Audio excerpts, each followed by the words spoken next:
기동민입니다. 그 후보자님 누가 추천하셨어요? 이게 그 추천을 누가 했는지는 그 알려줄 수 없다고 되어 있어서. 아니 여기 국회 추천한 주체가 누구냐고요.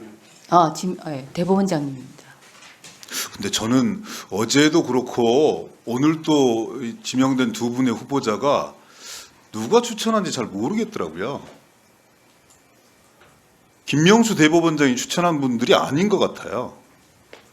제가 무슨 말씀을 드리려고 하냐면 네. 저는 김명수 대법원장 체제에 대한 평가가 있을 수 있다고 생각합니다. 저도 일정한 평가가 있습니다. 네. 김명수 대법원장 인사청문회를 1박 2일에 걸쳐서 저도 했던 당사자이기도 합니다. 네. 그때 했던 약속도 있습니다. 그 약속 중에 상당수가 지켜지지 못했죠. 그렇지만 또 현실 속에서 평가하는 부분이 일정하게 있습니다. 그러면 적어도 김명수 대법원장의 추천과 지명으로 이 자리에 앉아 계신 분들이라면 적어도 김명수 체제에 대한 명확한 공과에 대해서는, 그리고 추천의 의도에 대해서는 명확하게 자기 자신의 소신을 밝히는 것이 저는 거기 앉아 있는 사람이 합당한 태도라고 생각을 하는데, 좀 강 건너 불구경하는 듯한 이런 느낌들을 지울 수가 없어서 저만의 그런 느낌인 것인지, 아니면 세상을 살아가는 최소한의 예의와 금도와 많이 법도라고 있는 것인데, 국가 간의 원칙 중에 하나가 상호주의입니다. 김명수 체제에 대한 평가에 굳이 설명 안 해도 되는 거죠. 상호주의 같은 경우는 주는 게 있으면 받는 게 있어야 되는 거 아니겠습니까? 네. 일방적인 건 없다 이런 거잖아요. 네. 지금 최근에 우리가 일본한테 받은 게 있습니까? 제가 한번 읊어볼게요. 강제동원 3자 변제에 이어서 지소미아 한일 군사정보보호협정 정상화시켰죠. 일본의 수출 규제와 관련된 세계 무역기구 제소 취하했습니다. 화이트리스트 복원했습니다. 일본에 거듭 양보하고 있거든요. 후보자님, 혹시 우리가 받은 게 뭡니까? 이거 전부 다 일본의 이익에 복무하고 돌려준 것인데 우리가 받은 게 뭐가 있죠? 있습니까? 없습니까? 이번 한일 외교 관련해서는 다 그 결과를 알고 있어서 제가 따로 뭐 말씀드릴 부분은 없죠. 네, 받은 게 없죠. 받은 게 하나 있더라고요. G7, 일본에서 열리는 G7 정상회담에 윤석열 대통령 초청했다고 그래서 어이구 뭐 단독 초청 받은 모양이다 싶었어요. 근데 제가 기억하기로 8개 국가 대륙별로 부르는데 8개 국가 중에 한 사람으로 초청을 받았다고, 한 정상으로. 물컵의 반은 일본이 채울 거라고 얘기했어요. 근데 일본의 이 물컵의 반을 뭘로 채운지 압니까? 구정물로 채워버렸어요. 교과서 문제 말씀 다 들으셨을 거 아닙니까? 거기에 진일보한 표현이 있습니까? 전부 다 표현이 후퇴했던데요, 제가 보니까. 조선인 남성은 일본군의 병사로서 징병됐다는 표현을 조선인 남성은 일본군의 병사로 참가하게 되고 후에 징병제가 취해졌다. 전형적인 물타기자 왜곡 아닙니까? 그렇습니까? 답변하셔야 됩니다. 청문인데. 네, 일본의 입장은 부적절하다고 생각합니다. 네. 또 다른 교과서는 뭐라고 그랬냐면 일본군 병사로 징병의 전쟁터에 내보냈다 해서 징병회를 삭제했습니다. 일제감정기에 많은 조선이 자발적으로 일본군에 지원했고 징병제 영향은 크지 않았으나 시행되지 않았다는 인식을 줄 수 있는 그런 표현들인 거죠. 강제동원 기술에서는 조선인과 중국인이 강제적으로 끌려왔다는 대목에서 끌려왔다를 동원됐다 이렇게 바꿨어요. 그랬더니 이게 진일보한 표현이래요. 이 진일보한 표현입니까? 후퇴한 표현 아닙니까? 명백하게 후퇴한 표현이죠. 그래서 거기에 더불어서 일본의 고유영토다 독도가 이렇게 주장하고 있고 한국이 불법적으로 점거하고 있다 이런 주장까지 들어갔어요. 도대체 우리가 받은 게 뭡니까? 그리고 우리는 복잡한 용어를 써서 3자 대의 변제가 가능하고 그것은 이 집행 과정의 해석의 문제이기 때문에 대법원 판결을 존중한 것이고, 왜 이런 복잡한 얘기들을 국민들한테 압축시켜야 되고 국민들이 이걸 이해해야 되는 겁니까? 전혀 양국관계를 반영하고 있지도 못하고 받지도 못한 일방적으로 퍼지고 있는 이런 상황 속에서 왜 국민들을 힘들고 피곤하게 만드는 거죠? 그것도 복잡한 법률을 위해서요. 마치 그 법률을 잘 모르면 약간 그 후진적인 이런 느낌을 주면서까지 왜 복잡한 이런 상황들을 정부 스스로 만들어 놓고 국민들한테 영향을 저는 정말 납득할 수가 없습니다.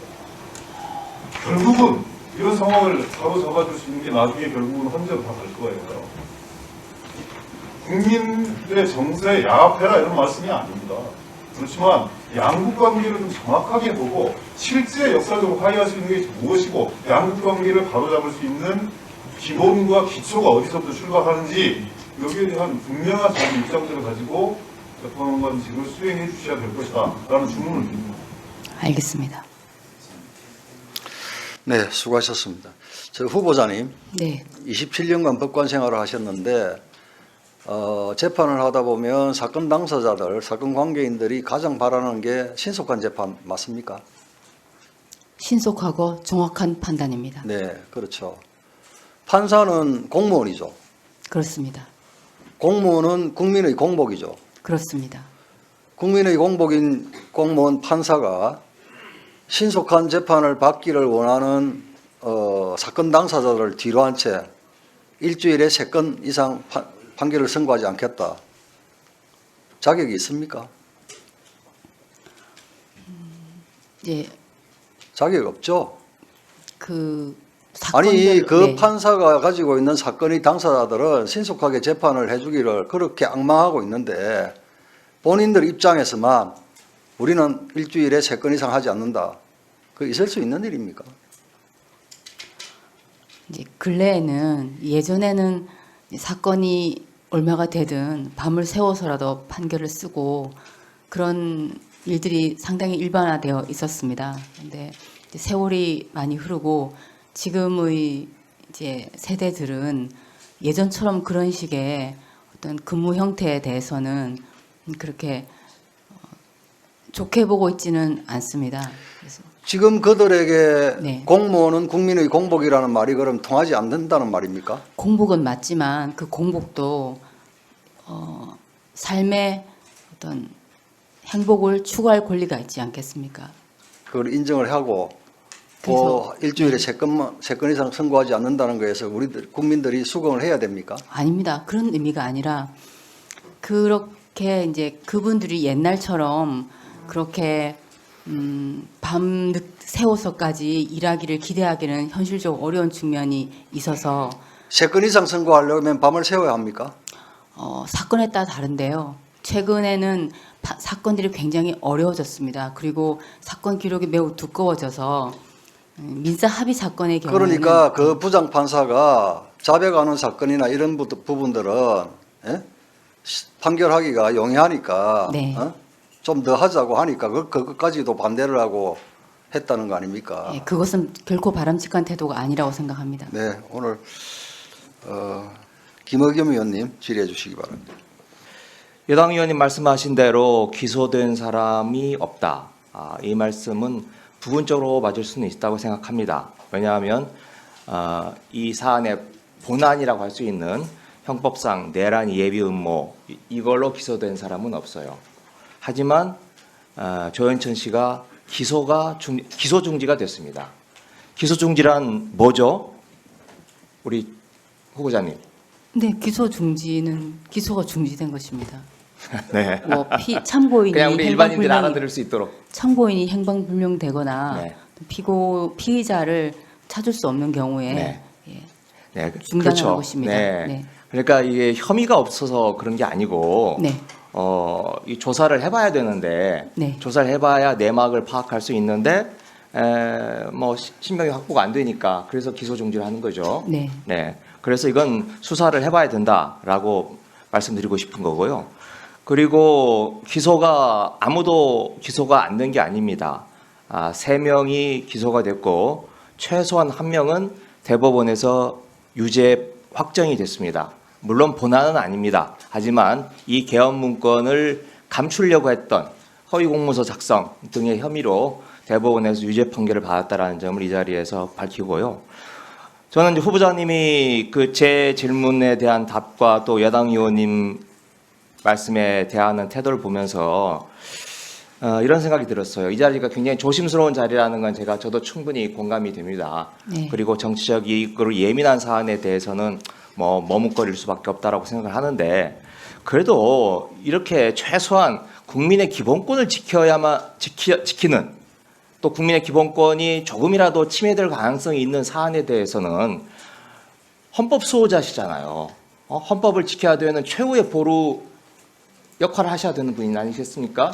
그런 의미에서 이 헌법의 가치, 질서, 정신을 지켜나가겠다라고 하는 강한 의지는 표명을 해주셔야 된다라고 생각을 합니다. 어머니께서 만인을 구원하는 부처가 되라라고 하는데 그 만인을 구원하는 부처가 이 말에도 좋고 저 말에도 좋고 그런 건 아니라고 생각합니다. 네. 네. 중생을 구원하기 위해서 이 혼란스러운 세상에서 중생을 구원하기 위해서 자신의 소신을 굳건하게 유지를 해야 뭐 10,000명까지는 아니지만 최소한 10명이라도 구원할 수 있지 않겠습니까? 네. 정부의 말씀으로 질문을 마치겠습니다. 수고하셨습니다. 네, 국민의힘 조수진 의원입니다. 정책적으로 좀 질의하기에 앞서서 더불어민주당 의원님들이 질의한 것에 대해서 저도 좀 확인을 하겠습니다. 자, 후보자님, 네. 노무현 정부가 이렇게 얘기했죠. 정부가 일본에 다시 법적 피해 보상을 요구하는 것은 곤란하다. 이렇게 결론을 내렸습니다. 그런데 2012년 대법원은 청구권이 살아있다고 판단하면서 일종의 딜레마에 빠졌습니다. 동의하죠? 네. 노무현 정부 때 발표를 중시하자니 법원 판단을 불신해야 되고요. 법원 판단을 중시하면 국제사회에서 우리나라의 신뢰가 떨어지는 겁니다. 바로 이런 것 때문에 재판부, 사법기관의 판단은 대단히 중요한 겁니다. 동의하죠? 네, 동의합니다. 네. 정부와 재판부가 다른 판단을 내리면서 우리가 국제사회의 일종의 딜레마에 빠진 겁니다. 안타까운 일이죠. 징용배상 3자 변제는 문희상 국회의장이 제안을 했고 더불어민주당의 과거 전신정당이 국회에서 통과를 시켰습니다. 문희상 국회의장이 더불어민주당 전신정당 출신인 건 아시죠? 네, 알고 있습니다. 네. 일본 문부성이 어제 교과서 검정 결과를 발표했는데요. 가령 조선인 징병의 강제성이 약화됐습니다. 미래지향적 한일 관계를 위한 결단이 있었는데 이 직후에 벌어진 일이기 때문에 더 안타까운 겁니다. 이런 일본의 퇴행적 역사관으로 인해서 일본이 경제 규모만큼 국제사회에서 인정을 받지 못합니다.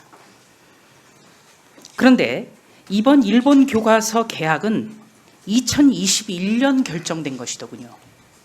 2021년 대한민국 대통령은 윤석열 대통령이 아니었죠? 네. 네. 어떤 정부를 향한 비판, 공세 이것은 야당으로서 해야죠. 그러나 논리적으로 일관성이 있어야 된다는 말씀을 좀 드립니다. 일관성도 있고 그리고 허점이 없어야 돼요. 그래야 받아들일 때 쓴소리가 되는 겁니다.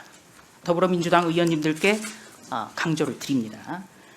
자, 후보자님. 네. 나라의 근간인 헌법을 수호하는 굉장히 중요한 결정을 내리는 자리가 헌법재판관입니다. 네. 그런 만큼 김남국 의원님, 헌법재판관이 내리는 결정은 매우 신중하면서도 또 국민들의 상식에 부합해야 한다. 이렇게 생각하는데 동의하죠? 네. 네. 지난 23일 헌법재판소가 검수완박법의 권한쟁의 심판에 대한 결정을 내렸는데요. 한마디로 위장 탈당 등 절차상의 위법이 있더라도 결론적으로 법은 유효하다. 이런 결정이 사법에 대한 신뢰를 굳건히 하고 있다. 동의합니까? 앞뒤 안 맞는 이런 결정이 사법의 신뢰를 굳건히 하고 있다. 어떻게 보세요? 네, 뭐 비판하실 수는 있다고 생각합니다. 논리적으로 앞뒤가 안 맞기 때문이 아니겠습니까? 그렇죠? 비판과 공세는 논리적으로 맥이 닿아야 되는 거예요. 헌법재판소가 내린 판단을 존중해야 되지만 헌재의 결정은 앞뒤가 전혀 맞지 않는 논리이기 때문에 국민적 신뢰와 위상을 스스로 추락시켰다. 이런 비판을 받는 겁니다. 후보자 동의하시죠? 제 생각은 이제 결론적으로 헌법재판소의 판단이 존중되어야 한다는 것입니다. 그러니까 판단은 존중돼야 되는데 네. 그 판단이 앞뒤가 맞지 않는 논리로 인해서 국민의 불신을 가중시킨다. 이건 안타까운 일 아닙니까? 네, 비판하실 수는 있다고 생각합니다. 대답이 좀 석연치 않군요. 재판관을 하시려면은 소신이 있어야 되고 더군다나 헌재의 앞뒤 맞지 않는 이런 결정이 나온 직후이기 때문에 후보자의 소신, 판단에 대해서 국민들이 그만큼 관심을 가지고 있다. 이런 말씀을 드립니다. 잘 알겠습니다. 이번 선고에서 헌재는 민영배 의원의 위장 탈당 같은 절차상의 위법은 인정을 했습니다. 그렇지만 결론적으로 법이 통과된 만큼 인정해야 된다. 이렇게 판시했습니다. 그러니까 다시 말해서 성공한 쿠데타는 처벌할 수 없다는 거예요. 동의하죠? 그래서 법조계에서 이번 결정을 두고 우려와 지적을 내놓는 것 아니겠습니까? 성공한 쿠데타는 처벌할 수 없다. 성공한 쿠데타는 인정해야 된다는 거예요. 그렇죠? 성공한 쿠데타와 꼭 같다고 생각하지는 않습니다. 그럼 어떻게 보십니까? 이게 쉽게 말하면 성공한 쿠데타예요. 위장 탈당시키고 모든 어떤 꼼수, 각종 술수를 동원했어요. 그런데 법이 통과됐기 때문에 제어할 수 있는, 막을 수 있는 어떤 힘이 없는데 통과됐기 때문에 인정하라. 이런 결정입니다. 다시 말해서 입법 독재나 입법 폭주를 바로잡기는커녕 길을 열어놓은 거예요. 이제 더불어민주당이 위장 탈당, 꼼수, 안건 조정이 무력화 이런 온갖 술수를 동원하더라도 헌재가 인정했기 때문에 더 극악해질 거다. 저는 그렇게 생각합니다. 그래서 이번 헌재 결정은 대단히 안타까운 겁니다. 자, 후보자님, 절차적 정당성이 뒤로 밀려서는 안 되는 거죠? 중요합니다. 네. 절차적 정당성은 없이 목적이 수단을 정당화시킬 수 있다고 보십니까? 일반론으로 그렇게 생각하지 않습니다. 그렇게 생각해서는 안 되죠. 그게 일반적인 것이죠. 네. 네. 그리고 또 하나 눈여겨볼 점은 재판관이 누구에게서 임명을 받았는지 그리고 평소 보여왔던 성향이 어땠는지에 따라서 이번 헌재 결정이 확연하게 나뉘었다. 그렇기 때문에 정치적 중립성에 있어서도 국민들이 불신하게 됐다. 이런 지적이 나와요. 안타깝지 않습니까? 정치적인 관점에서 뭐 정치 재판이다 이렇게 비판하는 것에 대해서는 제가 바람직하지는 않다고 생각합니다. 제가 정치 재판이라고 비판했습니까? 아니죠. 아니 다른 곳에서 그렇게 한다고 하면 그러니까 제가 묻고 있지 않습니까? 그렇죠? 죄송합니다. 네. 자, 정치적 중립과 독립성을 사명으로 여겨야 되죠. 네. 그렇다면 다수의 횡포를 지적해야 되죠. 위헌적 입법을 바로잡을 수 있는 권한을 네. 후보자로서 하신 인사 말씀 잘 들었습니다. 부모님께서 만인에게 부처가 되어라라는 말씀을 하셨다는 의미를 어떻게 받아들이고 법관 생활을 했습니까? 그러니까 저희 어머니가 이렇게 말씀하신 것은 항상 다른 사람을 도와주는 사람이 되어라 그런 뜻으로 저는 받아들였습니다. 그래서 많은 분들을 도왔다고 스스로 생각하십니까? 그렇게 생각은 못 하겠습니다. 왜 그렇습니까? 사실 저는 이제 제가 판사로서 제 직무를 충실히 한 것 말고 특히 다른 사람을 구하기 위해서 뭐 큰 기부를 했다든지 아니면 저희 노동력을 이용해서 제 삶의 상당 부분을 어떤 헌신했다든지 그런 부분은 없습니다. 저는 제 나름대로 제 생활에 충실하며 살아왔기 때문에 그렇게 어머니께서 말씀하신 것처럼 크게 누군가를 구했다고 생각하지 않습니다. 다만 제 법관 생활을 하면서 그런 마음가짐으로 그 당사자분들을 대하고 저의 주변에 있는 분들을 대하여 왔습니다. 헌법재판관이 왜 국회 인사청문까지 거쳐서 여러 가지를 검증받아야 되는 자리인지는 잘 알고 계시죠? 네.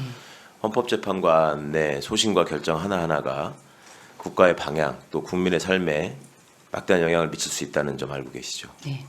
그 과정에서 재판관으로서 어머님의 말씀이 앞으로도 사표가 될 수 있다는 생각에서 말씀을 드립니다. 지금까지 이게 부족했다고 생각을 하신다면 정말로 만인에게 부처가 될 수 있는 길을 헌법재판의 가치를 통해서 구현하실 수 있었으면 좋겠습니다. 그 과정에서 헌법 정신이 굉장히 중요할 것 같고요. 네. 지금 여당 의원님들 그 여러 가지 질의를 하시는 과정에서 앞으로도 느끼시겠지만 재판관의 성향을 계속 얘기합니다. 특정 연구에 언급하는 거 법관 생활 하시면서도 많이 들으셨을 거예요. 네. 대법원장을 그렇게 해서 공격하시는 것도 많이 들으셨을 거고 아닙니까? 들었습니다. 예. 본인은 어떤 성향이라고 생각하십니까? 보수, 진보, 중도로 나눠서 지금 평가를 하고 있잖아요. 저는 제가 뭐 보수, 진보, 중도라는 어떤 정치적인 그런 틀 속으로 평가받는 것에 대해서 제가 적절하지 않다고 생각하고 원치도 않습니다. 그러면 재판을 하는 사람들을 보수, 진보, 중도로 구분하는 기준이 있다고 생각하십니까? 뭘 가지고 그렇게 구분하는 것 같습니까? 재판의 결과를 가지고 하는 거 아니겠습니까? 그러니까 재판의 결과가 어떤 관점에서 나왔을 때 그 사람을 보수적인 법관이라고 하고 어떤 사람을 진보적인 법관이라고 하는 것 같습니까? 제가 그걸 너무 일반적인 거라서 제가 뭐라고 말씀드리기가 이제 어려울 것 같은데 아니 실제로 지금 예컨대 그런 뭐- 식으로 계속 구분을 하면서 얘기를 하잖아요. 네네.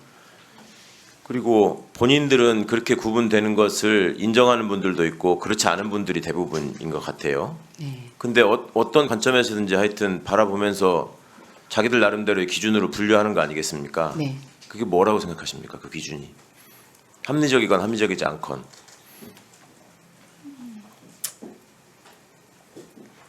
좀 우리 사회에서 진보적 집단에서 주장하는 어떤 그런 가치에 부합하는 결론을 내면 한국 사회에서 진보적인 집단이 주장하는 가치는 대표적으로 어떤 게 있다고 생각하십니까? 그럼? 옛날 같으면 이제 뭐 호주제 폐지 네. 뭐 그런 것이라든지 예, 금방 대표적으로 생각나는 것은 성적 그겁니다. 소수자 문제. 네, 뭐 그런 것이라든지 예, 그런데 그럴 것 같습니다. 그게 이슈들이 따지고 보면은 소수자와 약자의 인권을 얼마나 보호하느냐, 더 귀를 기울이느냐의 문제인 것 같거든요. 결론을 따져보면 네, 그렇지 않습니까? 네. 호주제 문제도 여성 인권과 관련한 문제였고 성소수자의 문제도 역시 소수자의 문제고. 그런데 어제도 제가 질의를 했는데 약자와 소수자를 보호하는 것이 그것이 진보적인 가치여야만 하는 것입니까? 법관들에게? 저 아까 굳이 나누자면 어떻게 나눌 수 있느냐 물어보셔서 네, 제가 그래서 답변 여쭤보는 드렸습니다. 거예요. 예. 네. 그런 기준으로 나누고 있는데 약자와 소수자를 보호하는 것은 법원과 헌법재판소가 대한민국 헌법으로 존재하는 기본적인 이유 아니에요? 그렇습니다. 그건 동의하시죠? 네, 그런데 그거를 그 본분에 충실한 사람은 진보적이라고 하고 무슨 단체 소속이라서 그렇다는 식으로 하고 이렇게 색칠하려고 하는 보수적인 언론의 시각이나 보수적인 정당의 시각이 있다라는 말이죠. 그렇지 않습니까? 네, 각자 언론 기관에서 각자 입장에 따라 비평을 하는 것으로 알고 있습니다. 법관 생활을 하시면서 접하게 되는 여러 가지 그 선배들의 말씀이나 네. 문헌 같은 게 있을 것 같아요. 네, 가장 마음속에 와서 닿았던 말씀 혹시 있습니까? 제가 뭐 딱히 금방 떠오르지는 않습니다. 헌법 조문 중에서 네, 아니면 헌법재판소의 결정 중에서 가장 마음에 남았던 것들은 있습니까? 제가 이전 헌법재판소 판결 중에 결정 중에 가장 기억에 남는 것은 말씀드린 호주제 폐지였고요. 그다음에 가장 최근에 나온 것들 중에 제가 잘 기억하고 있는 것은 그 주거 침입 강제추행죄에 대해서 그 위원 판결을 한 부분, 그 부분은 직접 제가 하는 재판에 영향을 미쳤기 때문에 둘 다 잘된 결정이라고 생각하시는 겁니까? 네, 예. 전수환 대법관님 아시죠? 네, 그 퇴임사를 기억하십니까? 기억 못 하고 있습니다. 아, 그걸 못 하십니까? 네. 당시에도 별로 관심이 없었습니까? 아니 그때는 읽어서 그때 사회적 반향을 일으켰던 걸로 기억하는데 제가 잊어버렸습니다. 전수환 대법관님이 헛일을 하셨군요. 그러면 제가 한 대목 읽어드리겠습니다. 네, 끝으로 여성 법관들에게 당부합니다. 언젠가 여러분이 전체 법관의 다수가 되고 남성 법관이 소수가 되더라도 여성 대법관만으로 대법원을 구성하는 일은 없기를 바랍니다. 전체 법관의 비율과 상관없이 양성평등하게 성비의 균형을 갖추어야 하는 이유는 대법원은 대한민국 사법부의 상징이자 심장이기 때문입니다. 헌법기관은 그 구성만으로도 벌써 헌법적 가치와 원칙이 구현되어야 합니다. 이제 기억이 납니다. 어떻게 받아들이셨습니까? 이 말씀 감동적이었습니다. 동의하시는 거죠? 네, 이것이 정정비 헌법재판관이 재판관으로 가셔야 될 이유 중에 하나일 것 같습니다. 네. 수고하셨습니다. 건출성입니다. 뭐 최근에 이제 일본과의 관계에서 제3자 변제, 뭐 구상권 포기, 채권자 동의 뭐 이런 어려운 이야기들이 많이 다니는데 법을 오래 하셨으니까 제가 상식적으로 한번 여쭤보겠습니다.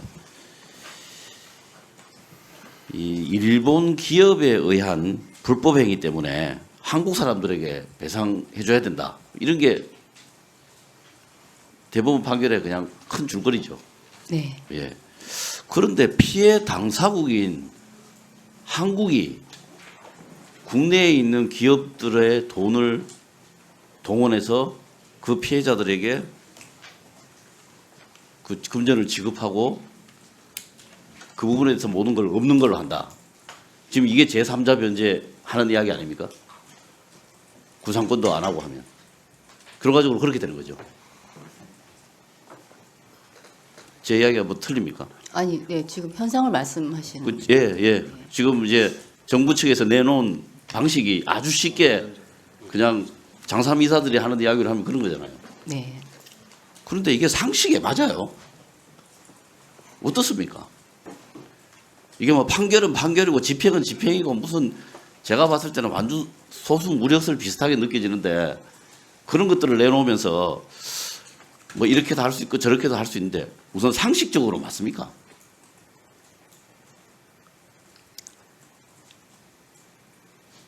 오늘 어떻게 생각하십니까?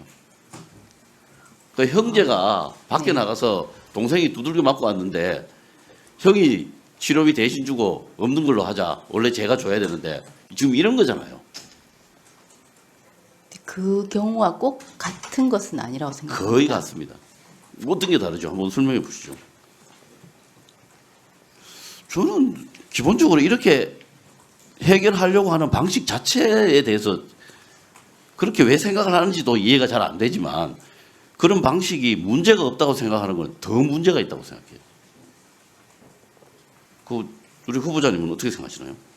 저는 이게 기본 상식이 안 맞아서 제가 하도 의아스러워서 법률 전문가분들한테 물어보는 겁니다. 네, 뭐 비판적인 의견은 있을 수 있을 것 같고요. 그걸 비판적인 뭐, 의견이 있을 수 있다. 네, 제가 뭐 그 부분에 대해서 어떻게 분명한 입장을 말씀드리기는 어려울 것 같습니다. 알겠습니다. 그래서 과거에 보면은 특별법을 만든다든가 이런 그래도 조치들을 계속 연구를 한 거 아닙니까? 그 내용도 알고 계시죠? 네, 근데 그때도 채권자들이 동의를 안 했어요. 그래서 그게 안 되는 그게 시행이 안 된 큰 이유 중에 하나였거든요. 네, 그런데 이렇게 특별법을 만든다 하더라도 이게 개별인법이다 이렇게 돼가지고 또 문제가 될 수도 있는 소지가 있잖아요. 그렇지 않습니까? 네.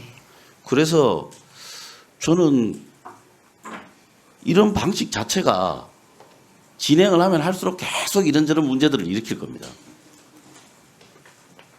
그렇게 생각하지 않습니까? 하여튼 저는 뭐 이게 정도가 아니고 상식이 아니기 때문에 그래요. 피해자들 마음을 위로하면서도 그렇습니다. 네, 국제관계가 잘 해결되는 뭐 그런 결과가 있길 바랍니다. 네. 그다음에 과거에 후보자께서 비소액 임차인의 슬픔이라는 칼럼을 쓰신 적이 네, 있는데 칼럼이 상당히 길어서 네, 제가 전부 다는 못 읽어봤고요. 그 중에서 좀 여쭤보고 싶은 대목 제가 말씀을 드립니다. 그게 이제 소액 임차 보증금 한도 3,500만 원을 넘는 4천만 원인 사람이 한 푼도 못 받은 경우였죠. 혹시 그 기억이 나시나요? 네, 정확한 사실관계는 기억이 안 나고 그날 네. 그 마음 상태만 기억이 납니다. 그거를 그 이분이 이제 그 배당을 받지 못한 맞습니다. 그 제일 큰 이유가 뭐였습니까? 혹시 기억나시나요? 그때 확정일자를 못 받았던가 그랬던 것 같습니다. 그 임대차 계약 체결하면 네. 그 주민센터에 가서 확정일자를 받았어야 되는데 그걸 못했던 걸로 제가 기억합니다. 어렴풋이. 예, 제가 보기에 이게 조세 우선권 때문에 그런 부분도 또 있었거든요. 아, 예. 그래서 이 뭐 최근에 보면 전세 사기 때문에 상당히 서민들에게 피해를 주는 경우가 많습니다. 네, 알고 계시죠? 근데 이 조세 우선권이라고 하는 게 무슨 하늘에서 뚝 떨어진 원칙이라고 볼 수는 없는 거잖아요. 실제로 이렇지 않은 나라들도 있죠. 그 외국 사례는 제가 잘 모르는 예, 상태입니다. 제가 보니까 독일 같은 경우에는 조세 우선권을 인정하지 않고 그냥 순서대로 아, 그렇게 배당을 하고 있더라고요. 네. 그래서 여기에 대해서 아주 오래된 우리나라의 그 제도이긴 하지만 네.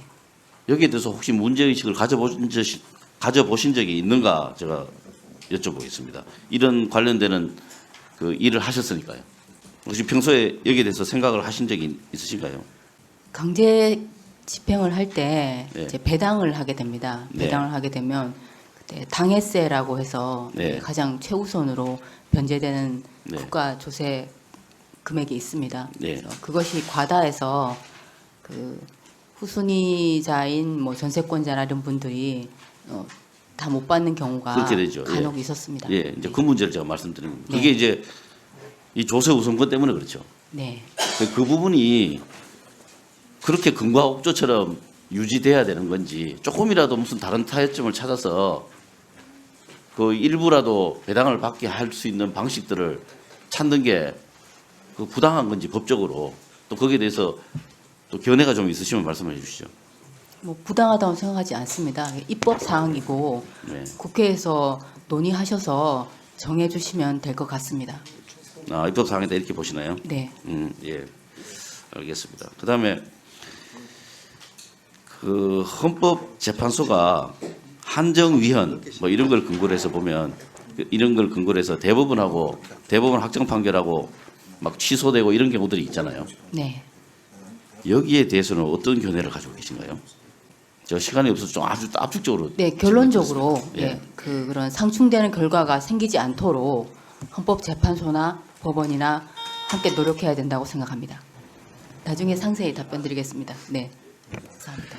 그 서면 질의의 여러 질문 중에 후보자가 생각하는 헌법적 가치에 대한 질문의 답변이 굉장히 좀 인상적이었습니다. 대부분 이제 헌법하면 권력기관에 대한 운영 또는 그 권력에 대한 논의가 주라고 하는데 우리 후보자께서는 헌법 10조 행복추구권을 언급하셨습니다. 그 이를 꼽은 특별한 이유가 있으세요? 그것이 헌법재판소가 하는 일의 어떤 본질적인 것을 반영하지 하는 것이 아닌가 그렇게 생각했습니다. 10조의 국민의 행복추구권을 확보하고 네, 침해되는 부분에 대해서 이렇게 조정해 나아가는 역할을 하겠다 이런 말씀으로 이해해도 될까요? 네, 자, 좋습니다. 그러면 만약에 임명이 되시면 이 가치를 꼭 실현해 주시기를 부탁드리고 그 한 가지 사례로 저는 기후에 대한 얘기를 좀 하고 싶습니다. 얼마나 기후 위기에 대해서 관심이 있으십니까? 있습니다. 굉장히 심각하다고 동의하십니까? 동의합니다. 자, 그러면 이 기후 위기에 관해서 이 기후 위기가 해결되지 않으면 우리 대한민국의 국민의 행복 추구권이 심각한 손상 또는 피해를 입을 가능성도 있다고 인정하십니까?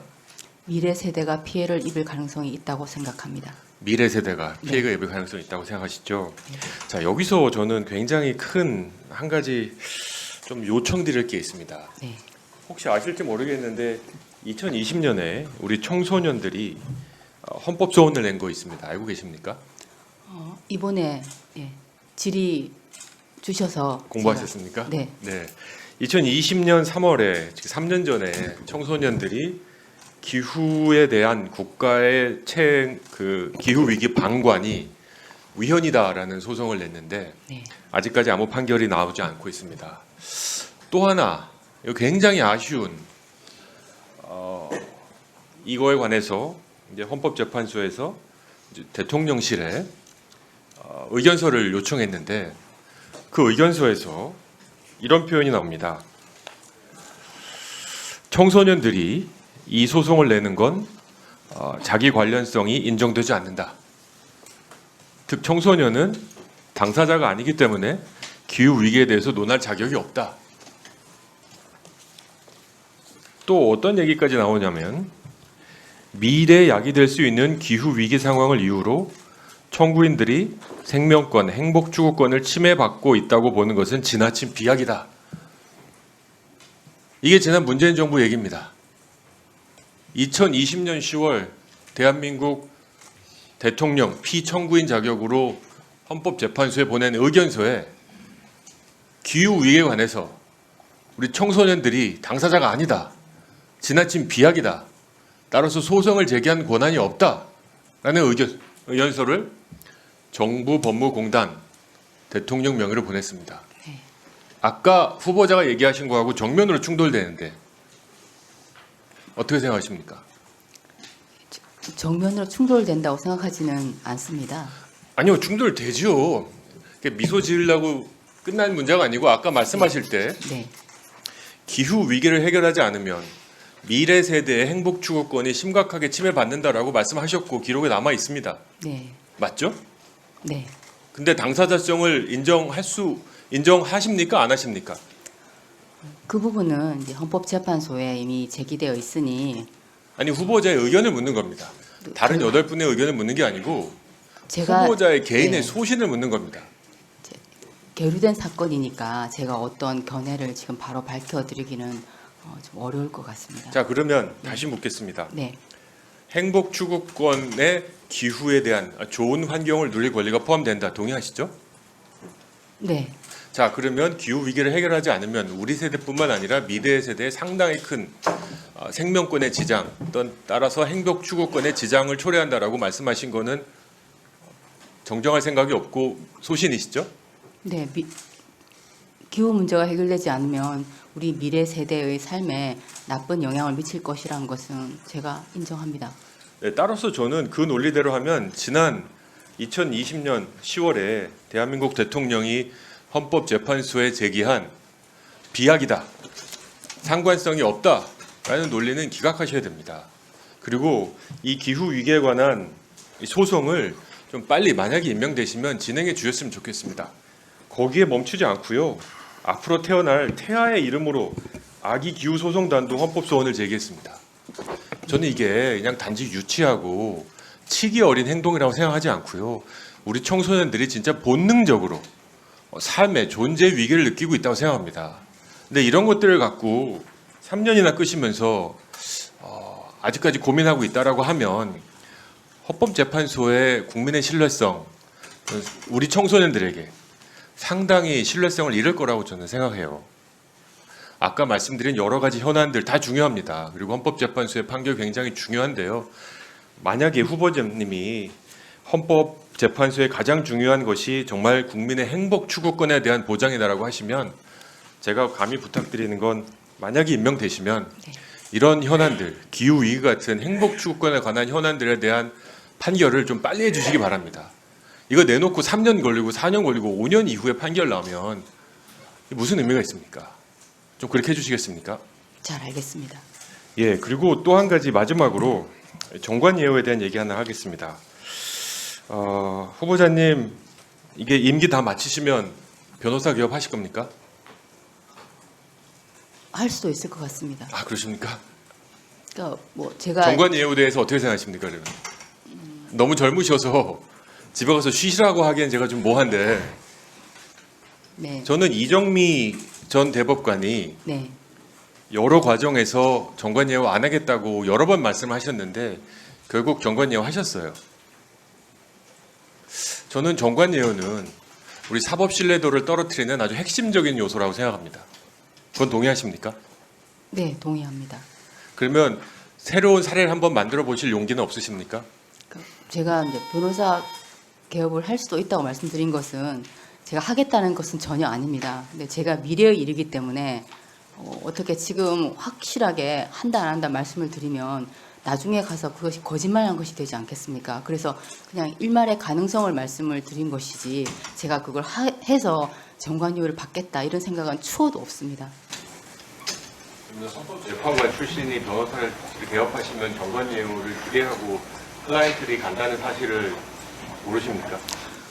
그러니까 어떤 사회적인 공익에 종사하려고 하면 이제 제가 원하는 것은 뭐 후보자가 이제 재판 임명이 된다고 하면 이후에 이제 임기 끝나고 우리 사회를 위해서 헌신하는 그런 공익적인 일을 하고 싶습니다. 근데 그런 일을 할 때 변호사 자격이 필요할 수 있지 않겠습니까? 자, 그 말은 그런 정리해 뜻입니다. 주시죠. 네, 따라서 정관 예우를 위한 사익 추구의 공익 변호사 활동을 하지 않겠다. 네, 약속합니다.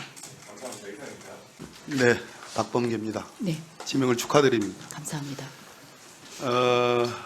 어제 김영두 재판관 후보자 청문회에서 이미 나왔던 얘기들이고 좀 새로운 얘기를 좀 드려볼까 합니다. 우리 후보자님의 헌법적 역사관이랄까 또 재판관 한번 물어보려고 합니다. 우리 헌법 전문에 3.1운동으로 건립된 대한민국 임시정부의 법통을 계승한다라는 표현이 있습니다. 그렇죠? 네.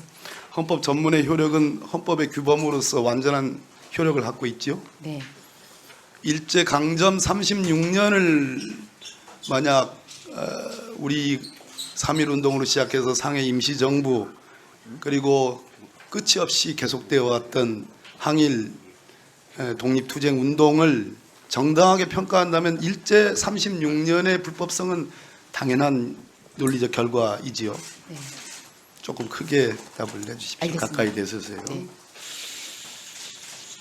근데 일본 법원이 우리 강제징용 피해자들이 일본 법원에 제소한 사건에서 후보자님 그거 아십니까? 일본 법원은 특히 일본 행정법원 판결들이 정부의 입장들을 거의 지지해서 소위 행정소송을 제기하면 인용률이 매우 낮다는 거 아시죠? 네. 반대로 우리는 행정소송을 하면 적어도 50% 이상의 인용률을 보입니다. 그 정도 인용률이 높다고 알고 있습니다. 높고 있습니다. 네. 그런데 일본 법원이 그래서 그런지 일본 정부가 수차례에 걸쳐서 소위 김대중 오부치 선언도 있었지만 그 이후에 역대 총리들이 정말 알지 못하는 그러한 말들을 하면서 그 결과인지 모르지만 우리 강제징용 피해자들이 낸 소송에 대해서 일제 36년의 소위 한반도 지배에 대해서 그것은 불법성이 없다라고 봤습니다. 알고 계시죠? 기가 막힌 얘기죠? 아니, 고개만 끄덕거리지 그렇습니다. 기가 막힌 얘기. 자, 그러면 이게 일본 정부의 입장인 겁니다. 일본 판결이 그렇게 나왔다 하면 그것이 일본국의 입장인 겁니다. 그래서 이 피해자들이 너무나 이 망연자실해 가지고 우리 법원에 제소를 했습니다. 1, 2심 하급심 법원이 일본식으로 판결을 했습니다마는 2008년으로 기억하는 이명박 정부 때입니다. 우리 대법원의 김능한 대법관이 주심으로 할 때는 소부에서 일제 강점을 인정하지 않고 그것이 불법성을 인정하지 않는 소위 1965년 청구권 협정이라는 것이 그것은 우리 법원이 인정할 수 없다라는 그런 판시하에 손해배상을 명하는 판결을 했습니다. 맞죠? 네. 그리고 나서 얼마 뒤에 2018년 우리 대법원 전합체가 13분의 대법관이 심의 토론을 한 결과 2분을 제외하고 나머지 11분이 그 소부 판결을 그대로 인정을 했습니다. 네. 그것도 맞습니다. 네. 그렇죠? 예. 그래서 1965년 청구권 협정이라는 것은 개인적인 어떤 배상 청구권, 위자료 청구권이라는 것을 국가가 좌지우지할 수 있느냐라는 그러한 논점도 있지만 그걸 넘어서서 일제 강점 36년에 대한 법적 성격을 어떻게 보느냐. 그때 이 강제징용 피해자들이 일본 법원이 설치했듯이 국민징용령에 의해서 징집한 것을 가지고 그걸 합법적으로 인정할 수 있느냐의 것이 가장 큰 쟁점입니다. 맞죠? 네. 어제 일본 문무과학성이 일본 초등학생 아이들이 보는 그 교과서에 독도는 일본의 영토에 대해서 더 나가서 고유 영토이다. 일본 강제징용 피해자들은 강제징용이 아니라 참가다. 지원했다. 심지어 위안부 할머니들에 대해서 그것은 뭐라고 했습니다. 끌려왔다 해서 동원됐다로 표현했습니다. 이 점에 대해서 후보자께서는 어떻게 생각하십니까? 부당하다고 생각합니다. 부당하지요. 네.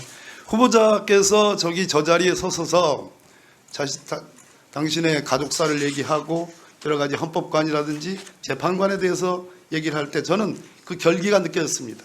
지금 하신 말씀처럼 부당하지 않습니까? 네. 자, 이명박 정부가 아니죠.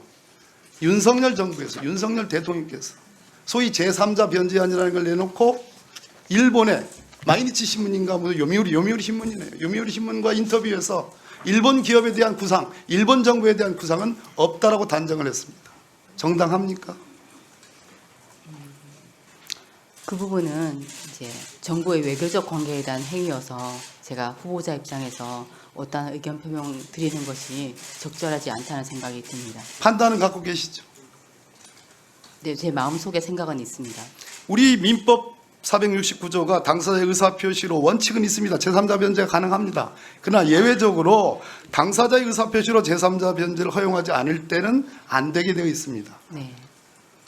제3자 변제라는 것이 가해 기업이 아닌 가해자가 아닌 대한민국 기업들입니다. 포항제철을 포함해서. 네. 일단 그 점이 문제고, 두 번째, 강제징용 피해자분들이 엄연히 살아계십니다. 그분들이 포항지원, 대구지법을 거쳐가지고 지금 대법원에 소위 현금화 명령, 매각 명령 재판이 지금 가 있습니다. 네. 그분들 승소한 사건입니다.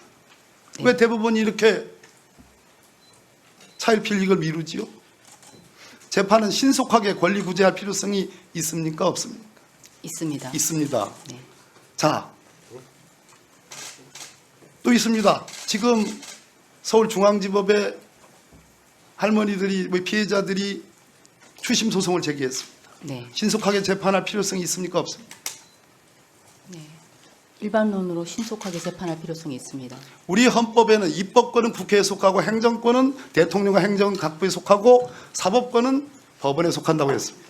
대법원 확정 판결이 있음에도 불구하고 윤석열 대통령께서 뭐라고 그러셨냐면 정부와 입장이 다른 대법원의 판결로 인해서 우리와 일본의 관계가 나빠진 듯이 얘기했습니다.